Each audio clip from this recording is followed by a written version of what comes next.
Абдил Сегизбаев ошол өзүнүн башка бир маалымат каражатына интервью берип айтты го, 150 фактым, 150 адамдын колунда азыр ошо өлкөнүн бийлиги деп. Ошол айткан фактысына кандай деп айта элеңиз?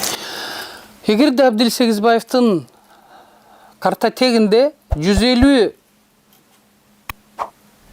инсандын, даже инсан деп айткандан кичине мындай какап турам да, ошол уурулардын, коррупционерлердин фамилиялары болсо, аты жөнү болсо, анда алып чыксын. Ошолор төксүн, тышкы карыздан кутулалы Кытайдан. Жерибизди бербейли. Мына ошону Абдил Сегизбаев азыр жасай албаса, анда кечирип коесуңар, бул генералдын сөзү эмес.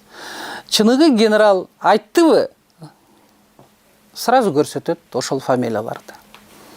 Ошон үчүн Абдил Сегизбаев 150 кишинин арамдык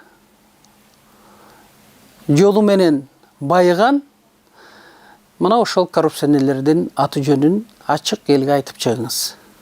Азыркы бийлик анда ошолордун ишин иликтеп чыгып,